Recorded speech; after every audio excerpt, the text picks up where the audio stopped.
So this online business thing really, really works. I can see how it can actually snowball. Like I got somebody on my masterclass and signed up for my course, and I don't even know where she came from. And so I realized that I've been afraid, and like it's happening. It's working.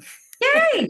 Good. Thank you. Because it does. Like, again, if we're consistent and we keep putting out like what I just explained, right? Like we work backwards from our goal, but I'm going to talk about it more in a marketing standpoint. So there's like the stages of awareness from a buyer, right? They're not aware, they're problem aware, they're solution aware, and they're product aware. So what you just did with your launches, you did a in-person, you've done several in-person events, you did a couple of webinars, you sent out your emails. Now all these people who maybe were only problem aware, they were on stage 2, are now product aware. And by them being product aware, whether they registered for this cohort of your program or not, they know that your product exists. And remember, sometimes it takes 21 to 30 touch points for somebody to make a decision. So the more that you stay on top of the game by doing more master classes, creating the content, doing another YouTube video, keep doing your live events, they keep getting these impressions. And at some point, they either buy or they decide they're never going to buy. But you have people that are product aware that didn't know about your product before. Yeah. This is why, guys, this is why companies spend so much money on commercials, right? Like I used to work in advertising agencies, and Haagen-Dazs would pay $20,000 to be full page in a magazine. Why would they do that? Because they want to be the, like, every time I open the magazine, there's Haagen-Dazs. And I'm going to be like, I want an ice cream. Let's go get a Haagen-Dazs. Because when you go to the store, you're going to open the thing and you're like, Haagen-Dazs. So we're creating impressions in people's awareness so that when they're placed upon making a buying decision or not, you are the like obvious choice. And this is why we run ads, because the more we can be in front of people,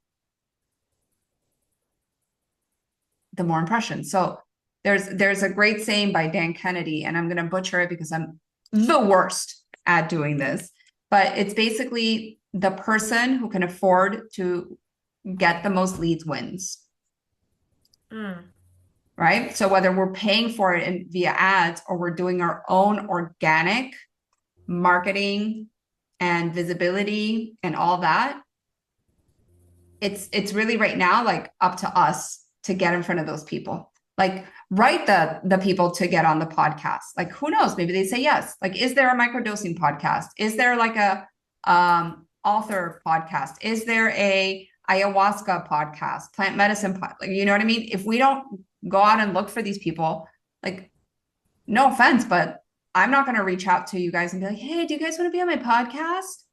Like, I mean, obviously I will because you're my clients, but also like,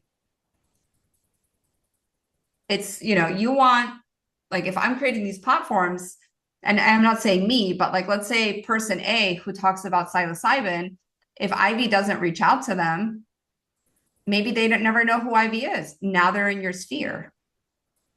That's a good point. Well, I actually was shocked at how many people, because I did the master class twice and because I forgot to record it. But people, I was like, I'll do another live one. And I was like, for me, I think at this point, doing the free master class is a good lead generator. At some point, it could for sure be paid and maybe it'll be a product. But like, I was like, oh, this is working. Again, I was like, wow, I got all these leads. Now I need to see what to do with it. So I need to remember that it's like a building, because I started thinking, oh, is it because they don't want to come on the live calls? Is it because they don't? But I think you're right. It's just like when I do it again in February or March, and I'll do a longer, launch, Launch. like I'm going to do like we do like a mini master class 4 weeks in a row and they get used to meeting with me and then I'll Yeah. launch it. It's kind of what my And in between that, you do some stuff, maybe selling some one-on-one spots because that person didn't want to join your program, but they want to do some privates with you. Yes, that's what I need to See? do. So we always have opportunities to to not only generate income. It's like Sandra, right? When we were like, oh, what do we sell? And I was like, create a package of single sessions. And you sold a bunch of them. And it was like, oh, perfect. That was nice. Now I have, another way to work with people. So same with me. Like I usually don't do single sessions, but I added them into my thing and boom, I sold 6. Nice, nice, not only income, but like a new way of working with somebody that helps them where they're at. So like if people couldn't buy into my program, I could send an email saying, "Oh, you weren't able to commit to that time. Maybe you weren't ready for the group. Here's my Yep. one-on-one offer." Yeah. Yeah.